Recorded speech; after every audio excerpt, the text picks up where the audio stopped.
Now, joining us to discuss this further is Mary De Haas. She's a violence monitor and analyst in the area. Mary, thank you so much for your time this afternoon, and thank you so much for joining us. Good afternoon, everyone. Now, Mary, I mean, we have known for many years now that, in the run-up to the elections, there is bound to be some form of violence. We saw that in 2016, and then the Moirani Commission was then, implemented.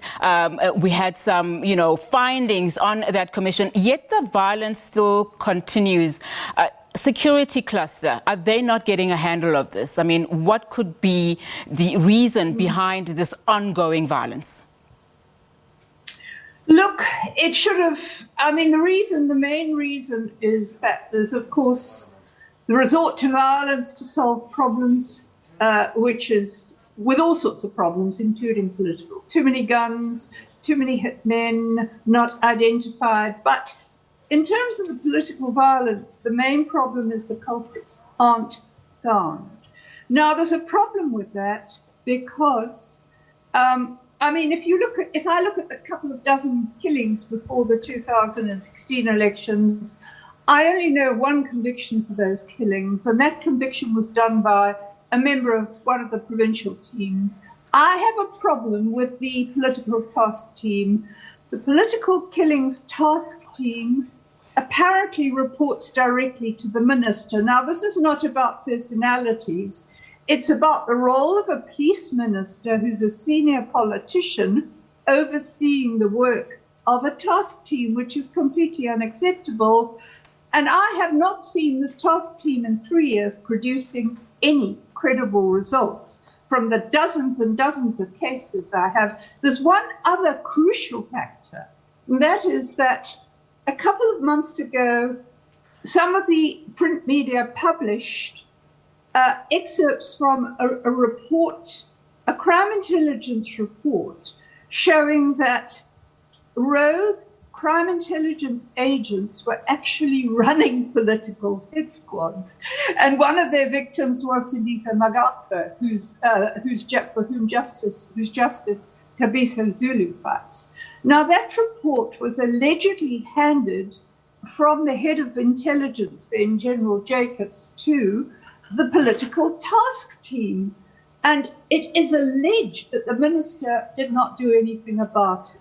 Now, if that's true, how do we know that there aren't rogue policemen stirring this violence? We don't know.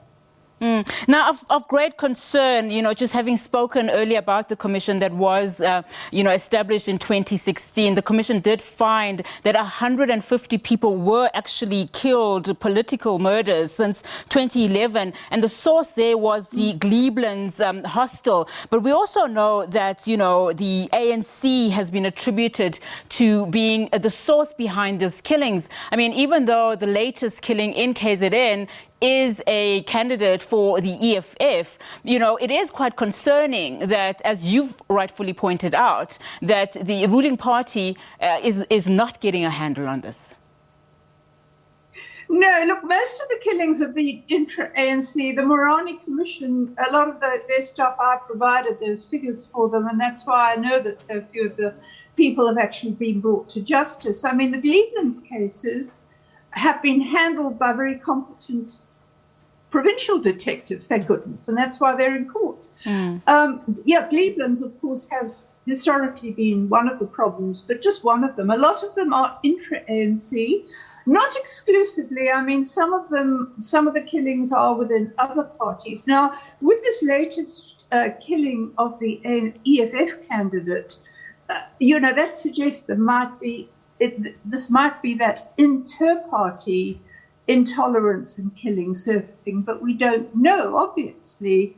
So, no, the government doesn't have a handle on it, but the point I'm making is that you don't allow a politician, regardless of who that politician is in terms of occupying the position, to actually himself or herself have any access to what the task team is doing. I mean, I have it on good authority that the head of the task team is not even a detective, and that he reports to the minister, which is highly irregular. He should be reporting to the commissioner.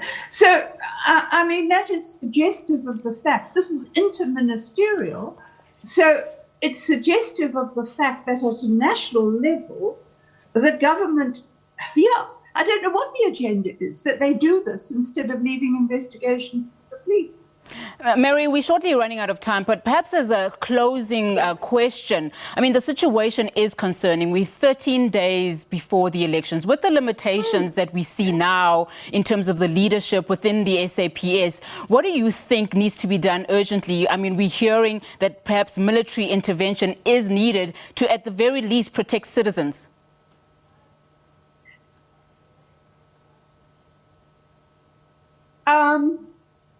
Sorry, what are you asking about military?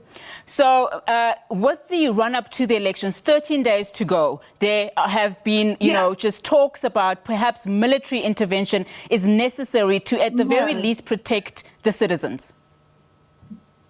Look, I don't think, I mean, you don't know where these killers are going to strike next. That's the whole problem. You can't, I mean, I can't see I can't see the military all over the place necessarily stopping it, because you can't have them everywhere. I mean, you may need them to back up the police. I don't know. I don't think it's a good idea, personally. All right, Mary, thank you so much for your time this afternoon. Really do appreciate your analysis. Mary De Haas there, she's a violence monitor and analyst for us there.